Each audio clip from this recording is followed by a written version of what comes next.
शिक्षक कसा असला पाहिजे? शिकवणं वेगळं आणि शिकवणं वेगळं. एकच टॉपिक तुम्ही वेगवेगळ्या प्रकारे शिकवू शकता. आणि प्रशिक्षित शिक्षक नाहीये ही व्यथा आहे. विषय नुसता शिकवायचा नसतो, तर त्या विषयामागची मूल्य पण शिकवायची असतात. टीचिंग मेथड कशी बदलायची, परंतु विद्यार्थ्यांना समरसून ते शिकवतीलच असं होणार. हे खरं ट्रेनिंग बीएड कॉलेजला दिलं जातं. विद्यार्थी त्या विषयाचा मास्टर होईल, पण त्या विषयातले व्हॅल्यूज त्याला कळणार. शिक्षक जे म्हणेल ते बरोबर आहे. तुमचं चारित्र्य आणि चरित्र हे विद्यार्थी बघत असतात. शिक्षक ह्या व्याख्येचं जेव्हा जेव्हा समाजामध्ये अवमूल्यन झालं, प्रशिक्षित शिक्षक तयार होण्याची जी प्रक्रिया आहे तीच कुठंतरी थांबते. समाज परिवर्तन करण्याचं सामर्थ्य शिक्षकामध्ये आहे. नमस्कार, मी Deepak Darade, for the people news मध्ये आपलं सर्वांचं स्वागत आहे. मंडळी, मुद्द्यावर बोलू हा आपला जो मुलाखतीचा विशेष कार्यक्रम आहे. यामध्ये आपण एका वेगळ्या विषयावर बोलणार आहे. शिक्षणाचा विषय. शिक्षण म्हटलं की जिव्हाळ्याचा विषय येतो, कारण आपली सगळी भविष्य आणि आपली जी भविष्यातली पिढी आहे ती या माध्यमातून घडत असते. खरं तर राष्ट्र उभारणीचं काम हे शिक्षणाच्या माध्यमातून होतं. आणि राष्ट्र उभारणी बरोबरच खरं तर विश्वाची निर्मिती सुद्धा. जर हे जग सुंदर शांत जर राहायचं असेल तर इथं चांगली माणसं आवश्यक आहेत. आणि चांगली माणसं कुठून घडतील तर ती शिक्षणाच्या माध्यमातून घडतील. इतकं या शिक्षणाचं महत्व आहे. आणि हे जर साध्य करायचं असेल तर या शिक्षण व्यवस्थेमध्ये आपल्याला प्रशिक्षित आणि दर्जेदार शिक्षक हवेत. मग आपल्या भारताची काय परिस्थिती आहे? बरं, देशाचं बोलत असताना आपल्या जवळचं सोडायचं आणि देशाचं बोलायचं असं नको. आपल्या आजूबाजूला काय परिस्थिती दिसते, या सगळ्या गोष्टींविषयी आपण बोलणार आहे, जाणून घेणार आहे. आपल्यासोबत जय गणेश कॉलेज ऑफ एज्युकेशन हे जे पुण्यातलं नरेमधलं कॉलेज आहे, जिथं शिक्षक तयार केले जातात, म्हणजे त्यांना प्रशिक्षण दिलं जातं. त्यांचे कोर्सेस म्हणजे BEd असेल, अशा पद्धतीचे कोर्सेस इथं चालतात. आणि या संदर्भामध्ये आपल्याशी बोलण्यासाठी या कॉलेजच्या प्राचार्य डॉक्टर मीना आहेर सोबत आहेत. आपलं मनापासून स्वागत आहे मॅडम. खूप महत्वाचा विषय. खूपदा या संबंधी बोललं जातं की शिक्षकच चांगले नाहीत, त्यांना शिकवताच येत नाही. अशा तक्रारी पालक करतात, विद्यार्थी करतात आणि आजूबाजूची सगळी मंडळी पण करत असतात. खूप साऱ्या तक्रारी आहेत. परंतु ही व्यवस्था का महत्वाची आहे, इथं प्रशिक्षण किती महत्वाचं आहे, किंवा इथं प्रशिक्षित शिक्षक कसे महत्वाचे आहेत, याविषयी ठोस भूमिका किंवा ठोस पावलं मात्र टाकली जात. तुम्ही अनेक वर्ष शिक्षक तयार करण्याचं काम करताय, प्रशिक्षण देण्याचं काम करताय, आणि आता तर तुम्ही प्राचार्य आहात. कसं बघता या विषयाकडे? आणि प्रशिक्षित शिक्षक नाहीयेत ही व्यथा आहे. त्याला कारण आहे, एकतर शिक्षकी पेशाकडे समाजाचा बघायचा आता दृष्टिकोन बदललेला आहे. प्रशिक्षण घ्यायला फारसे लोक उत्सुक नसतात, इच्छुकही नसतात. आणि दुसरी गोष्ट, बहुतेक जे संस्था चालक आहेत, अप्रशिक्षित शिक्षक नेमला की त्याला कमी पगार द्यायला लागतो. आणि IT मधल्या मुलं सुद्धा आता इकडे शिक्षकी पेशाकडे वळायला लागले. आणि एकदा फक्त इंग्लिश चांगलं बोलता येणं किंवा फक्त चांगलं सादरीकरण करता आलं की तो चांगला शिक्षक झाला असं काही संस्थांना वाटतं. दुसरी गोष्ट, हे जे मुलं आहेत जे ग्रॅज्युएट होत आहेत, डबल ग्रॅज्युएट होत आहेत, त्यांना असं वाटतं की मी माझ्या विषयाचा अभ्यास केला म्हणजे मी दुसऱ्याला शिकवायला लायक बनलो. पण असं नसतं. शिकणं वेगळं आणि शिकवणं वेगळं. तो विषय नुसता शिकवायचा नसतो, तर त्या विषयामागची मूल्य पण शिकवायची असतात. याचा कुठेतरी आपल्याला एक बांधावा लागतो की मूल्य आणि ते कंटेंट नॉलेज यांचा एक सांधा जुळवावा लागतो. आणि ते प्रशिक्षणातूनच आपण करू शकतो. पण हल्ली संस्था चालकांना मी सांगितलं तसं, किंवा शाळांना जे मॅनेजमेंटची कमिटी असेल त्यांना कमी पगारामध्ये मुलं मिळतात, त्यांना इंग्लिश बोलता येतं, प्रेझेंटेबल ते राहतात, आणि मग अशा मुलांना तिथे त्याने अपॉइंट करतात. मग त्यांनाही वाटत नाही की शाळा चाललीच आहे, सगळं ऑल वेल आहे असं त्यांना वाटतं सर. आणि म्हणून प्रशिक्षित शिक्षक भरणं ते तुम्ही जे आता म्हणालात की म्हणजे इथं प्रशिक्षित शिक्षकच नाहीत बऱ्याच संस्थांमध्ये, पण मग असं चित्र का होत आहे? आत्ताची सद्यस्थिती काय? म्हणजे आपल्या आजूबाजूला तर खूप साऱ्या शाळा आहेत, शिक्षण संस्था आहेत. मी तेच सांगते सर, की एकतर ग्रॅज्युएट, डबल ग्रॅज्युएट झालं, की मला माझ्या विषयाचं ज्ञान आलं, मी दुसऱ्याला शिकवू शकतो, की हा एक समज विद्यार्थ्यांमध्ये निर्माण होतो किंवा होऊ घातलेल्या शिक्षकांमध्ये. जरी त्यांनी बी-एडला ॲडमिशन घेतलेलं असेल, तरी ते तितक्या गांभीर्याने ते ट्रेनिंग घेत नाहीयेत सर. म्हणजे आपण बघतो की आता शिक्षक कसा असला पाहिजे, तर विद्यार्थ्यांना त्या विषयाची गोडी लावणारा, त्याच्यामध्ये समरस होऊन विद्यार्थी म्हणजे त्याला जो आवडेल तो विषय, मग तो कदाचित विज्ञान असू शकतो, गणित असू शकतो, इतिहास असू शकतो, भूगोल असू शकतो, वेगवेगळे विषय आहेत. आणि त्या विषयाचं ज्ञान देणं इथपर्यंत ते शिक्षण मर्यादित नाही. बरोबर. प्रशिक्षित शिक्षक जर असेल तर त्यांनी त्या विद्यार्थ्यांना ज्ञान देण्याबरोबर त्यांची जी त्या विषयाच्या संदर्भातली जी गोडी आहे ती वाढावी, या संदर्भातलं खरं तर शिक्षण देण्याचं काम करावं असं म्हटलं जातं. पण नेमकं काय म्हणून ते खरं समजून घ्यायचं आहे की तुम्ही ज्यावेळी इथं प्रशिक्षित शिक्षक तयार करता त्यांना नेमक्या कोणत्या पद्धतीनं हे शिक्षण दिलं जातं, म्हणजे त्याला प्रशिक्षित शिक्षक आहे असं का म्हणावं? कारण एकतर सर प्रत्येकालाच कॉन्फिडन्स असतो असं नाही. कधी-कधी नॉलेज असतं पण कॉन्फिडन्स नसतो सादरीकरणाचा. बी-एड कॉलेजमध्ये तो कॉन्फिडन्स, आत्मविश्वास विकसित केला जातो. मग मायक्रो टीचिंग सारखे असेल म्हणजे एखाद्या विषयावर 5-5 मिनिटच बोलतो. मग एखादा विषय तू 5 मिनिटं स्पष्ट कर. एखादा विषय तू 5 मिनिटं कथन कर. एखाद्या विषयावर 5 मिनिटं तू प्रश्न विचार.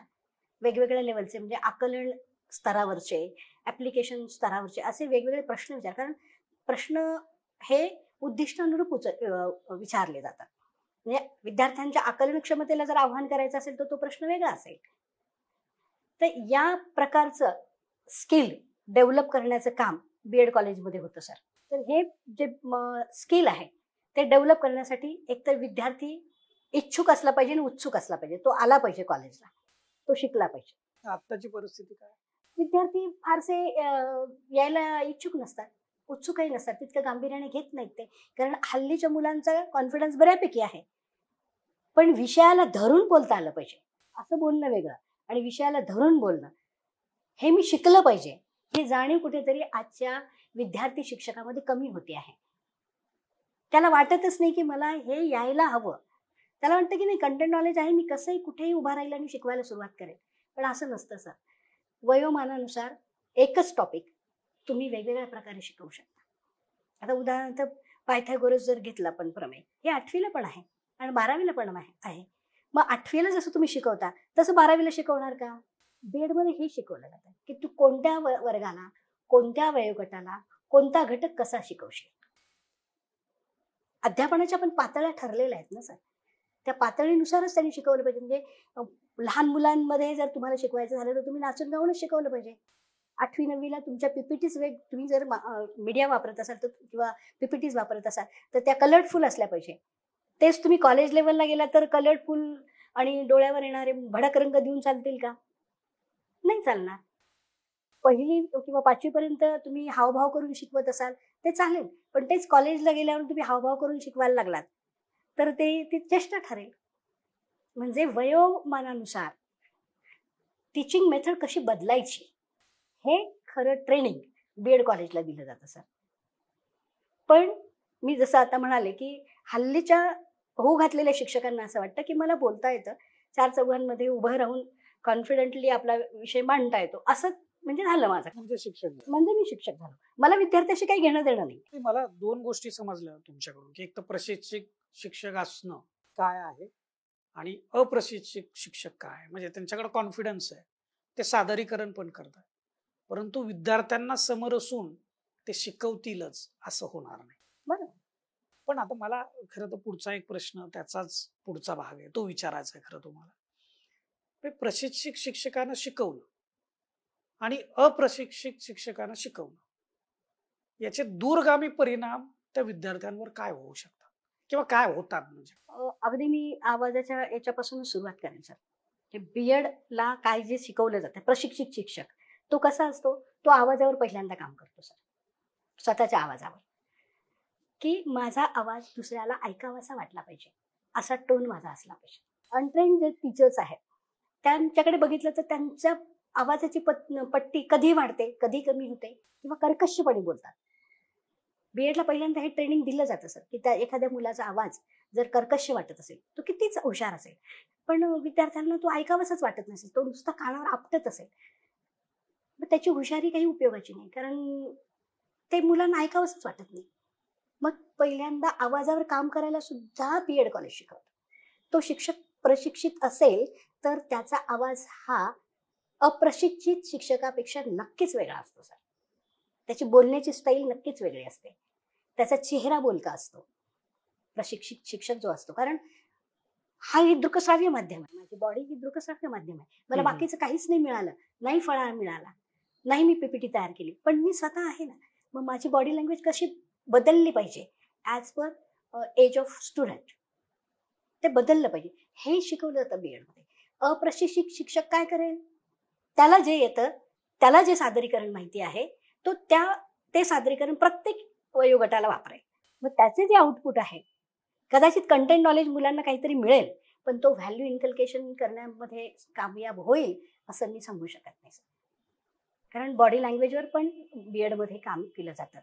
सकारात्मक बॉडी लँग्वेज, विद्यार्थ्याला तू कमी नाही आहेस, तुझ्यात आहे, ते जे आहे तेच मला विकसित करायचं आहे. म्हणजे तुम्ही बघा, अप्रशिक्षित शिक्षक जर असेल ना, खास करून सायन्स मॅथचे लोक जाईल, की हा विषय फार कठीण आहे. आणि मग बघा, तुम्ही सर्वे करा की सायन्स आणि गणित याला ट्युशन लावणारे विद्यार्थी खूप आहेत. तेच तुम्ही जिल्हा परिषदेच्या शाळा घ्या किंवा ग्रँटेड स्कूल्स घ्या किंवा इतर जिथे चांगले शिक्षक आहेत, प्रशिक्षित शिक्षक, मग भले ती नॉन ग्रँटेड स्कूल असेल, तिथले शिक्षक असं म्हणणार नाही की हा विषय फार अवघड आहे. अरे काही नाही, तू भाजी विकायला जातो किंवा भाजी आणायला जातो, हे गणितच आहे ना, विकत काहीतरी घेतोय, गणित आहे ते. तू श्वास घेतोय, सायन्स आहे हे. म्हणजे जो ट्रेंड टीचर आहे तो विद्यार्थ्यांना सांगतो की हे तुला माहित आहे, त्याला कॉन्फिडन्स देतो. हा, त्याला कॉन्फिडन्स देतो. फक्त ते कसं सायंटिफिक वेने तू आत्मसात कर, तुझा अप्रोच. कारण सायंटिफिक ऍटिट्यूड तयार होणं पण गरजेचं आहे विद्यार्थ्यांचं. ते प्रशिक्षित शिक्षकच तयार करू शकतो, अप्रशिक्षित शिक्षक नाही, असं माझं ठाम मत आहे सर. याचे परिणाम खूप होतात. हो, परिणाम होणारच ना सर. विद्यार्थी त्या विषयाचा मास्टर होईल, पण त्या विषयातले व्हॅल्यूज त्याला कळणार नाही. भले त्याला सायन्स तो पाठ करेल. बघा तुम्ही, जर तुम्ही सर्वे केला किंवा काय, की शास्त्र विषय असेल, गणित विषय असेल, पाठांतरावर जास्त भर देतील ती मुलं, जे अप्रशिक्षित शिक्षकांच्या हाताखाली शिकतायत ते मुलं. आणि प्रशिक्षित शिक्षकांच्या हाताखाली जे मुलं शिकतायत ते ऍप्लिकेशनवर भर देतील. हा फरक आहे. तुम्ही जेव्हा सायन्स एक्झिबिशन असतं तेव्हा बघा तुम्ही, तो फरक तुम्हाला जाणवेल. तुम्ही मूल्यांचा उल्लेख केला बोलता बोलता. शिक्षक हा फार महत्वाचा घटक समजला जातो सगळ्याच क्षेत्रामध्ये, पण तिथं मूल्य पण खूप आहे. म्हणजे शिक्षकांनी हे करू नये, शिक्षकांनी ते करू नये. मूल्यांचा तिथला गाभा जो आहे तो फार असा भरीव आहे. बरोबर आहे. त्या दृष्टिकोनातून शिक्षक हा घटक किती महत्वाचा आहे, फार महत्वाचा आहे. पण शिक्षकांना मुलं आयडॉल मानतात. बरोबर आहे. ज्यावेळी संस्काराचं ते वय असतं त्याच वेळी नेमकं शिक्षक हा सर्वाधिक त्यांच्याशी निगडीत असतो. अगदी बरोबर आहे सर. म्हणजे शिक्षकाने स्वतःवर बंधनं घालून घेणं अपेक्षितच आहे सर, कारण तो विद्यार्थ्यांसाठी आदर्श घटक आहे. एक विशिष्ट वयामध्ये सर, लहान वयामध्ये आपण घेऊया, मुलं जेव्हा शाळेमध्ये प्रवेश करतात इयत्ता 7वी पर्यंत, शिक्षक हा केंद्रस्थानीच असतो त्यांच्या आयुष्याच्या. शिक्षक जे म्हणेल ते बरोबर आहे. मग त्याच्या घरचे आईवडील पीएचडी झालेले असेल तरी ते त्यांचं ऐकतीलच असं नाही. मग अशा वयोगटाला जर तुम्ही शिक्षक म्हणून शिकवत असाल तर तुमचं राहणीमान, तुमचं विद्यार्थ्यांना वागवण्याची पद्धत, मूल्य हे शिकून होत नाही सर, ते निरीक्षणाने आत्मसात केली जातात. आचरणामध्ये शिक्षकाच्या आचरणामध्येच असलं पाहिजे ते. मग ते आचरणाचं निरीक्षण करून मुलं शिकतात किंवा मुलं तसं आचरण करायला लागतात, तसं बिहेवियर करायला लागतात. शिक्षक रागवत नाही, कोणती गोष्ट चुकली तर समजून सांगतात की हे जर, किंवा जवळ मायेने जवळ घेतात. एखादी गोष्ट छान झाली तर मायेने पाठीवर शाबासकीची थाप देतात. या गोष्टी त्या वयोगटामध्ये फार आवश्यक आहे. याच कारणामुळं शिक्षकांना ते जे प्रोफेशन आहे शिक्षकांचं, त्याला एक नोबेल प्रोफेशन म्हटलं जातं. हो, नोबेल कारण शिक्षकाचं कामच आहे विद्यार्थ्याचं आयुष्य घडवणं. सर आई-वडील जन्म देतात. पण पुढे जे वयवर्ष 5 पासून तर जवळ-जवळ आपण 25 वर्षापर्यंत शिक्षकच त्यांच्या आयुष्यामध्ये असतो. तो जर शिक्षक चांगला मिळाला, तर विद्यार्थी खूप सकारात्मक दृष्टिकोनातून म्हणजे त्यांचा निर्माण होतो दृष्टिकोन आणि जगाकडे बघण्याची एक कणव किंवा एक काय म्हणूया तदनुभूतीपूर्ण त्यांची दृष्टी निर्माण होते. मग हे सुद्धा म्हणजे शिक्षका पेशामध्ये जो येतोय त्याने हे समजून घेतलं पाहिजे, की मी इतर पेशांपेक्षा माझा पेशा वेगळा आहे. त्यामुळे माझं चारित्र्य आणि चरित्र यातून तुमचं हे महत्वाचं असतं आणि तुमचं चारित्र्य आणि चरित्र हे विद्यार्थी बघत असतो. त्यामुळे निष्कलंक चारित्र्य आणि चरित्र असणं फार गरजेचं आहे सर. कारण हल्ली मास मीडियाच्या माध्यमातून विद्यार्थी तुम्हाला Instagramवर बघतो, तुम्हाला Facebookवर बघतो, तुम्हाला WhatsAppवर बघतो. तुम्ही कसे मेसेज करता, कसे फोटो तुमचे व्हायरल होतात, हे सगळं विद्यार्थी ऑब्झर्व करतो. आमच्या वेळेस नव्हतं सर. म्हणजे आमचे शिक्षक आम्हाला समोर दिसायचे. पण आता मी समोर पण दिसते आणि काय म्हणू वर्ल्ड प्लॅटफॉर्मवर पण दिसते. मग तिथे सुद्धा मी ॲज अ टीचर म्हणूनच दिसते का? हे पण बघणं शिक्षकाचं काम आहे ना सर. तो जिथे कुठे जाईल. जगातले सगळे क्षेत्र बदलत असताना, लोक बदलत असताना, त्यांचं रंग, रूप, वेशभूषा सगळं बदलत असताना शिक्षक बदलणार नाही असं आपण कसं म्हणायचं? किंवा ते तसंच ठेवणं शक्य आहे का? शिक्षकाने बदलत्या जगाचं ज्ञान ठेवणं अत्यंत आवश्यक आहे. तसं बदललं पाहिजे त्याने. कारण समाज परिवर्तित होतोय. बदलत्या समाजाच्या गरजा त्याने लक्षात घेतल्या पाहिजे. पण त्याने त्याचं वागणं जे आहे ते आयडियल जे वागणं आहे ते बदलू नये सर. शिक्षक हा आदर्शाची एक चौकट आपली ठरलेली आहे सर. त्या चौकटीतच शिक्षक बसला पाहिजे. शिक्षक या व्याख्येचं अवमूल्यन होऊ नये. येस.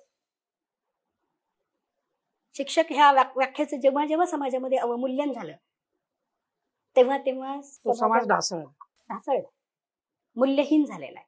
आपण कितीही बघितलं असतो, स्वातंत्र्यपूर्व कालखंडही आपण बघितला असेल, स्वातंत्र्योत्तर कालखंडही आपण बघितलाय. जी समाज परिवर्तन झालेली आहे त्या समाज परिवर्तनामध्ये शिक्षकाचा खूप मोठा हात आहे. हे समाज परिवर्तन करण्याचं सामर्थ्य शिक्षकामध्ये आहे. पण त्याच्या आदर्शाच्या चौकटीला तो स्वतः धक्का न लावता ते परिवर्तन झालं तर तो शिक्षक चिरकाल स्मरणात राहतो. मी जर इथे तुमच्या समोर वेगळी आहे आणि मी बाहेर रस्त्यावर मोठ्या मोठ्याने ओरडायला लागले, शिव्या द्यायला लागले, तर माझ्या विद्यार्थ्याच्या मनामध्ये माझ्याबद्दल कधीच स्थान निर्माण नाही होणार. आणि शिक्षक जगत असतो तो विद्यार्थ्याच्या मनात तो जगला पाहिजे. खरं आहे की म्हणजे शिक्षकाचा रोल फार महत्वाचा आहे, त्याची भूमिका फार महत्वाची आहे. म्हणजे पुढे जाऊन तीच मुलं, त्यांचे जे विद्यार्थी आहेत, कोणी सायंटिस्ट होईल, कोणी इंजिनियर होईल, कोणी डॉक्टर होईल, कोणी वेगवेगळ्या क्षेत्रामध्ये ते जातील. परंतु ती जी गोष्ट निर्मिती त्यांची असेल, त्यांच्या कामातून, त्यांच्या सेवेतून, त्यांच्या ज्ञानार्जनातून, ती समाज विघातक असेल की समाज उपयोगी असेल, हे त्या शिक्षकांनी त्यांच्यावर केलेल्या संस्कारातूनच कदाचित उपजत त्याची वाढ होईल असंच असेल. म्हणायला असंच म्हणतात सगळे, पण प्रॅक्टिकली किती?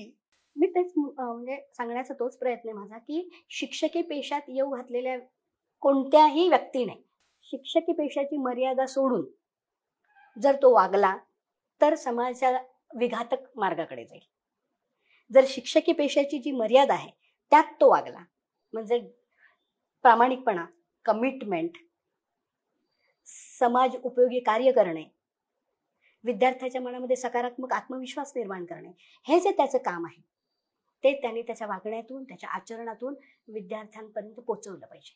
तर शिक्षक हा समाज योग्य रीतीने घडवण्यासाठी उपयोगी साबित होईल. आता तुमच्या या सगळ्या विवेचनातून एक बाब फार प्रकर्षाने तुम्ही मांडले की प्रशिक्षित शिक्षक तयार होण्याची जी प्रक्रिया आहे तीच कुठंतरी थांबते. आता ही गोष्ट कारण फार महत्वाची आहे, कारण एकीकडे आपण म्हणतोय भारताला महासत्ता करायचं. भारत आता 4थी सर्वात जगातली मोठी लोकशाही. अर्थव्यवस्था आहे. तर अशा पद्धतीमध्ये जर आपण पुढे जायचं असेल, आपला जर विकास साधायचा असेल, तर आपल्याला प्रशिक्षित मनुष्यबळाची फार प्रचंड गरज आहे. कारण शिक्षणातूनच स्किल्ड मॅनपॉवर तयार होणार. बरोबर. त्यावेळी प्रशिक्षक शिक्षकाची फार गरज आहे. आणि नेमकं तिथंच तुम्ही म्हणता की तिथंच मुलांमध्ये गांभीर्य नाही, म्हणजे ते जे कोणी विद्यार्थी आहेत ते याच्यासाठी उत्तर काय असू शकतं येणाऱ्या काळात? येणाऱ्या काळामध्ये उत्तर शोधण्याची प्रक्रिया सुरूच आहे. कारण इंटिग्रेटेड टीचर एज्युकेशन प्रोग्राम जो आता NEP 2020 अंतर्गत इंट्रोड्यूस केला गेलेला आहे. 12वी नंतरच मुलं ह्या शिक्षकी पेशाकडे येणार आहेत. बरं. आणि 12वी नंतर आपल्याला सगळ्यांनाच माहिती आहे 10वी ते 12वी हा काय म्हणूया मेंदू विकसनाचा खूप शेवटचा टप्पा आहे. त्यात बुद्धिमत्ता तीव्र असते. आणि अशा टप्प्यावर जर त्यांनी शिक्षकी पेशा स्वीकारला, इकडे तो वळाला, तर नक्कीच आदर्श शिक्षक घडवायला आपण यशस्वी होऊ. 4 वर्षाची प्रक्रिया असते. नवीन नवीन राष्ट्रीय education- शिक्षण धोरणामध्ये राष्ट्रीय शिक्षण धोरणानुसार बरं. 4 वर्षाचा हा प्रोग्राम असणार आहे. बरं.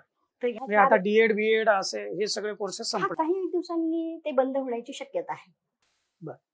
आणि ITEP जे इंटिग्रेटेड टीचर एज्युकेशन प्रोग्राम जो आहे तो येतो आहे. तर 4 वर्ष विद्यार्थी घडतोय. त्याला त्याचा विषय पण शिकता येणार, म्हणजे तो केमिस्ट्री शिकेल, बायोलॉजी शिकेल किंवा मराठी शिकेल, हिंदी शिकेल. त्याचबरोबर एज्युकेशनशी सुद्धा त्याचा परिचय होईल. मग एक शिक्षक घडण्याची जी प्रक्रिया आहे ती प्रक्रिया हळूहळू हळूहळू पूर्ण होईल 4 वर्षानंतर. आणि 4 वर्षानंतर जे व्हॅल्यू आपल्याला इन्कल्केट करायचे आहेत त्याच्यामध्ये ते काम करायला आपण यशस्वी होऊ. कारण 1 वर्षाचा कालखंड, 2 वर्षाचा कालखंड कोणामध्ये मूल्य विकसित नाही करू शकत. 4 वर्षाच्या कालखंडामध्ये शिक्षकी पेशाकडे बघण्याचा एक सकारात्मक दृष्टिकोन तयार होईलच, पण समाजाप्रती माझी एक रिस्पॉन्सिबिलिटी, एक मोठी जबाबदारी समाजाने माझ्यावर टाकलेली आहे, त्याला मला पुरेपूर उतरायचं आहे. हा एक भावही त्याच्या मनामध्ये तयार होईल. तुम्ही मगाशी एक उल्लेख केला होता की प्रशिक्षित जे शिक्षक आहेत त्यांना जादा पगार द्यावा लागतो आणि जे अप्रशिक्षित आहेत त्यांना कमी पगारात तुम्ही सर्व्हिसला घेऊ शकता. तर याच्याच इथं म्हणजे आता जर चांगली हुशार विद्यार्थी जर हे टीचर होण्याकडे यायचं असेल तर त्यांना IT क्षेत्रा इतका पगार मिळाला पाहिजे, मेडिकल क्षेत्रा इतका पगार मिळाला पाहिजे, तर ते शिक्षक म्हणून येतील. निश्चितच. पण ते आता होताना दिसत नाही. त्याला कारण आहे सर, NCT खूप साऱ्या कॉलेजेसला परवानगी दिलेली आहे. त्यामुळे कसे मागणी तसा पुरवठा झाला ना तर ते बरं असतं. आता मागणी कमी आणि पुरवठा जास्त असं झालेलं आहे. घरी बसून काय करायचं, तर मी जरी प्रशिक्षण ते रिगरसली घेतच नाहीये, घरी बसून काय करायचं, मग शाळेत जाऊया, 4-5 तास जात आहेत, अशा वृत्तीचे विद्यार्थी खूप तयार झालेले. आणि जेव्हा पुरवठा खूप होतो तेव्हा त्याची किंमत संपते. ITEPच्या माध्यमातून 4 वर्षाची प्रक्रिया असणार आहे. म्हणजे हळूहळू जेवढी मागणी आहे तेवढाच पुरवठा केला जाणार आहे. ऑटोमॅटिकली शिक्षकाचं स्थान उंचावणार आहे. कारण 12वी नंतर असेच विद्यार्थी, कारण सर बघा तुम्ही 12वी नंतरच्या विद्यार्थ्याला एक इंजिनियर व्हावंसं वाटतं, मेडिकलला जावंसं वाटतं. शिक्षकी पेशाकडे फारशी मुलं वळत नाहीत. ज्यांना खरंच ओढ आहे शिक्षक होण्याची तीच मुलं येतील. आणि जेव्हा मला आवडत्या क्षेत्रात काम करायला मिळेल तेव्हा मी माझा 100% देईन सर. आता इथे कसं होतं, काहीच करायला मिळत नाही, चला BEd करून टाकू, अशी भावना आहे. म्हणजे मला शिक्षक व्हायचंय म्हणून मी BEd करते अशातला भाग नाहीये. माझं कुठेच काही झालं नाही, मग BEd करून कुठेतरी कोणत्या तरी शाळेवर काम करू, अशा दृष्टिकोनातून त्यांनी BEd केलेले आहेत. पण आता जे गांभीर्य दिसत नाही BEd करणाऱ्यांमध्ये ते पुढच्या या नवीन शिक्षण पद्धतीमध्ये दिसेल का? दिसेल, नक्कीच दिसेल. कसं म्हणजे काय वेगळं काय आहे त्याच्यामध्ये? एक तर सिलेबस वेगळा आहे सर, पूर्णतः ट्रेनिंग तुम्ही बघितलं करिक्युलम, तर त्यांचं पूर्ण 4 वर्षाचा करिक्युलम खूप वेगळा आहे. आणि प्रत्येक स्टेजवर विशिष्ट प्रकारचंच ट्रेनिंग देऊन ते पुढे पाठवणार आहे. कंपल्सरी त्यांना क्लासेस करावं लागतं. येस कंपल्सरी प्रशिक्षण घ्यावं लागेल. कारण ती सर सेंट्रल टेस्ट होणार, त्यांची सेंट्रल लेवलला टेस्ट होणार. थ्रू आउट भारतातून विद्यार्थी येणार. आता इथे कसं होतं की CET महाराष्ट्र गव्हर्नमेंट घेतं, इथलेच मुलं, जवळपासची मुलं इथे येतात. आणि आणखीन चॉईस काय की माझ्या घराच्या जवळचं कॉलेज मी निवडते किंवा मला सहज जाता येता येईल अशा प्रकारचं कॉलेज मी निवडते आहे. त्यामुळे मी गेली काय किंवा मध्येच निघून गेली काय याचं गांभीर्य लोकांना राहत नाही.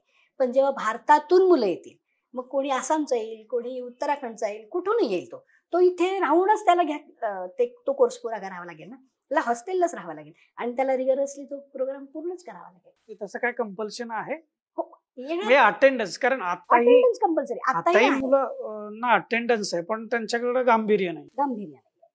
पण ती मुलं मी सांगते 12वी नंतरच येणार आहे तो. त्यामुळे त्यांनी डोक्यात ठेवलंय की मला चांगला शिक्षकच व्हायचा आहे. दृष्टिकोनाचा फरक आहे ना सर. त्यांनी 12वी नंतर ठरवलंय की मला शिक्षक व्हायचंय म्हणून मी ती टेस्ट देणार आहे. ती सेंट्रल लेवलची टेस्ट होणार आहे.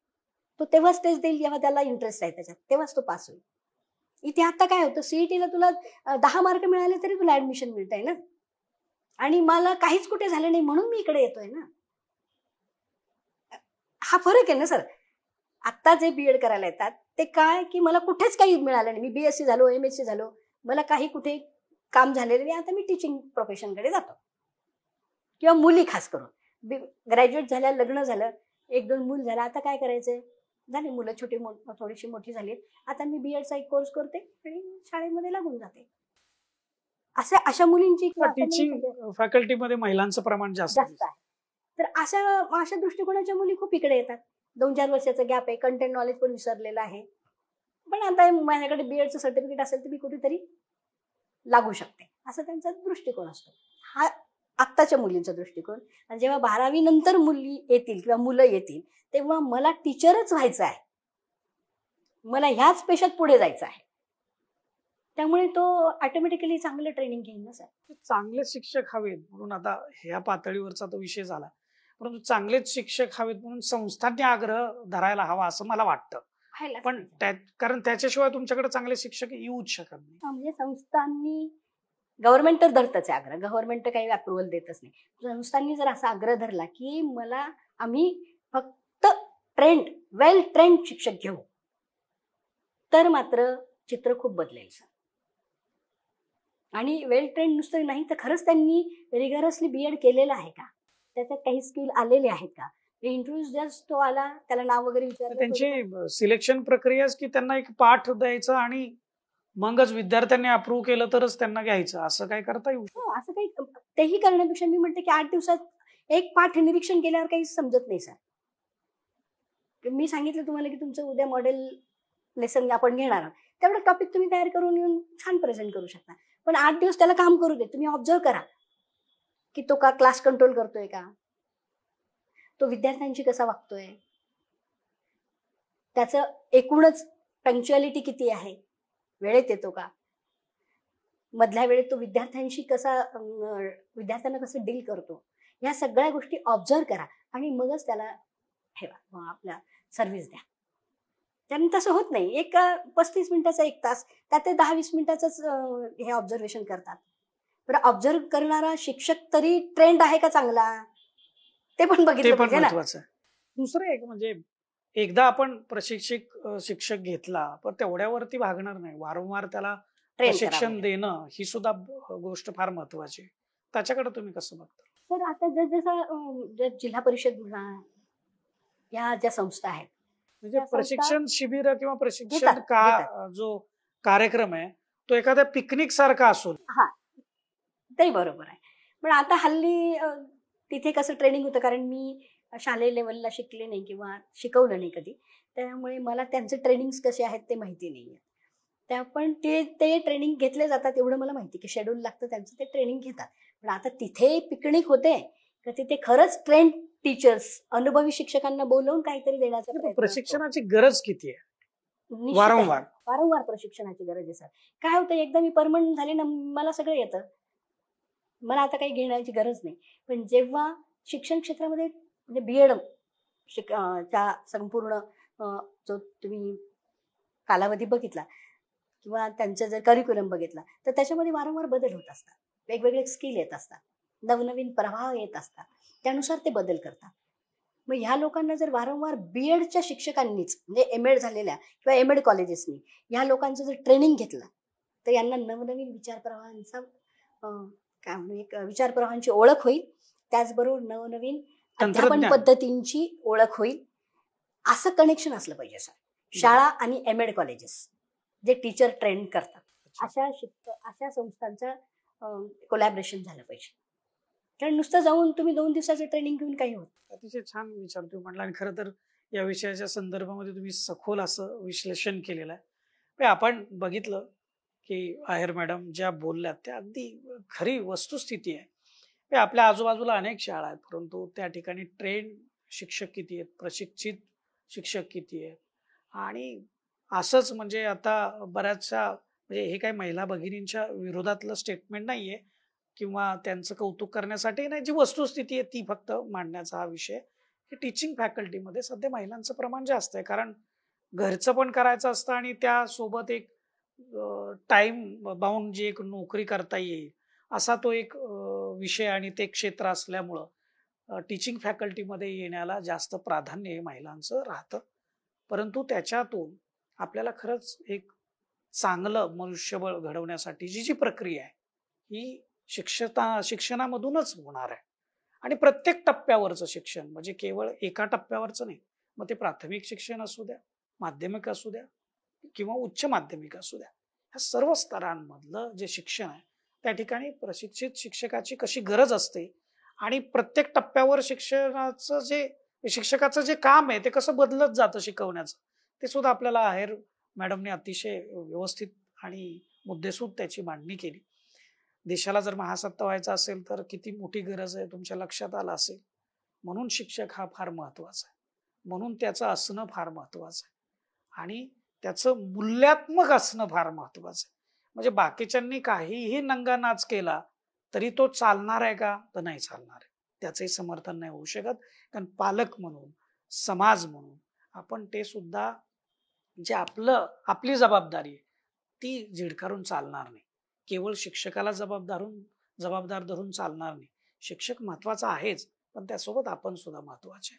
त्यामुळे इतरांनी कसंही वागा आणि फक्त शिक्षकांनी आदर्श विचारसरणीमध्येच वागलं पाहिजे असाही आग्रह धरून चालणार आहे. सगळ्यांची जबाबदारी आहे, परंतु शिक्षकांची जबाबदारी ही जास्तच आहे, हे मात्र निश्चित आहे. तुम्हाला याविषयी काय वाटतं ते व्हिडिओच्या खालील कमेंट बॉक्समध्ये आपण जरूर आपलं मत नोंदवा आणि फॉर द पीपल न्यूज चॅनलला आपण लाईक करा, सबस्क्राईब करा, फॉलो करा आणि हा व्हिडिओ जास्तीत जास्त लोकांपर्यंत पोहोचवा.